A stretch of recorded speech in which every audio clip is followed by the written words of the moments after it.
अभी तक की सिचुएशन देखी जाए तो केवल और केवल संजय लेक से जो सैंपल्स लिए गए थे वो पॉजिटिव पाए गए हैं। बत्तखों के सैंपल लिए गए थे वहाँ पे, तो वहाँ पर कार्रवाई की जा रही है। उस इलाके में उस इलाके को थोड़ा सैनिटाइज कर दिया गया है ताकि लोग वहाँ ना जाएं, और अगर कहीं कुछ पंख उसके फैले हों या उन सब से जिससे भी खतरा है वो ना करें। लेकिन उसके अलावा अभी तक कहीं से कोई इस तरह की चिंता की बात नहीं है।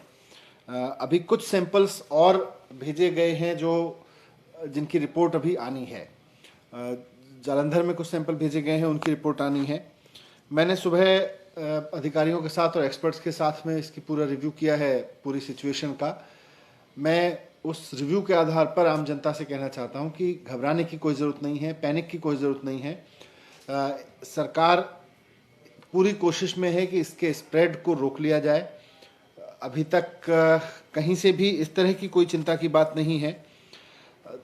प्रिकॉशन के तौर पर दिल्ली से बाहर से आने वाले जो लाइव स्टॉक हैं, जो मुर्गे हैं, उन पर बैन लगा दिया गया था। दिल्ली की मुर्गा मंडी को बैन अभी उसको फंक्शनल काम करने से रोक दिया गया था 10 दिन के लिए। तो ये प्रिकॉशन लिए गए थे। अभी सुबह एक और ये डिसीजन लिया गया है कि जो पैकेज्ड मीट आता है, चिकन आता है, पैक्ड चिकन, प्रोसेस्ड चिकन, इसको भी दिल्ली में बाहर से लाके नहीं बेचा जा सकेगा। तो चाहे लाइव स्टॉक हो, चाहे packed and processed chicken stock हो, दोनों पर अभी दिल्ली में बाहर से लाके बेचने पे पाबंदी रहेगी, ताकि इसको रेस्ट्रिक्ट किया जा सके। अगर कहीं कोई कुछ बर्ड्स में फ्लू है तो उसको वहीं रेस्ट्रिक्ट किया जा सके और वो एक राज्य से दूसरे राज्य में ना फैले। फिर से कहना चाहूँगा कि बर्ड फ्लू को समझ लें, इससे घबराने की ज़रूरत नहीं है। ये एक सामान्य इन्फ्लुएंजा है जो बर्ड्स में या ह्यूमन बीइंग में फैल सकता है, एनिमल्स में भी फैल सकता है। लेकिन पहली बात तो ये है कि ये ह्यूमन टू ह्यूमन नहीं फैलता है, किसी आदमी से दूसरे आदमी के पास में इसका वायरस नहीं जाता है।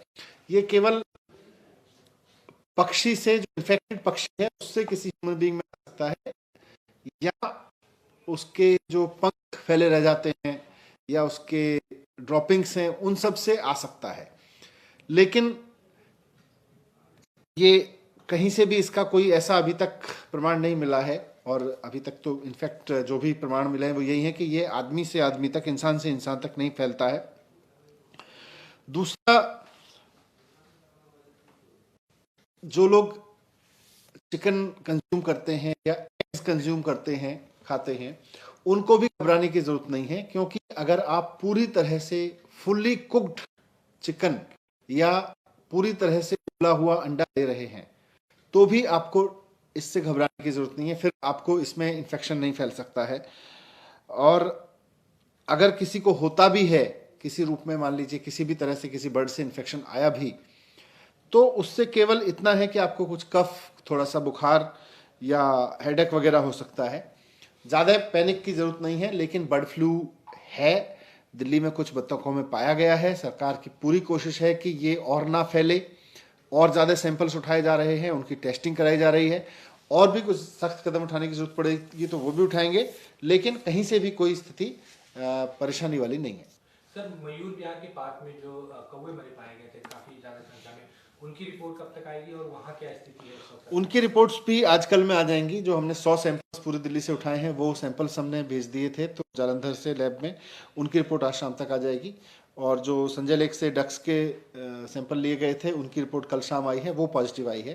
तो इसलिए कंसर्न है, लेकिन चिंता की बात नहीं है। पूरे एरिया को भी क्या कुछ दिनों के लिए कुछ स्ट्रिक्ट एक्ट वहाँ रखे जाएंगे, कुछ सावधानी? इसमें जो अभी तक प्रोटोकॉल है वो ये है कि जहां भी पक्षी इस तरह का पाया जाता है जो पॉजिटिव है, तो उसके आसपास ये उम्मीद की जा सकती है कि वहाँ हो सकता है उसके पंख फैले हों या उसका कोई ड्रॉपिंग्स हों। तो वो 4-6-8 दिन उसमें लगते हैं वहाँ से उसको सैनिटाइज होने में। तो 4-6 दिन के लिए अपेक्षा ये की जाती है कि जैसे संजय लेक में है तो संजय लेक के आसपास के एरिया को थोड़ा सैनिटाइज कर दिया जाए, ताकि वहाँ उसकी कोई भी प्रोबेबिलिटी हो अगर पक्षियों से किसी भी ह्यूमन में जाने की, तो उसको रोका जा सके।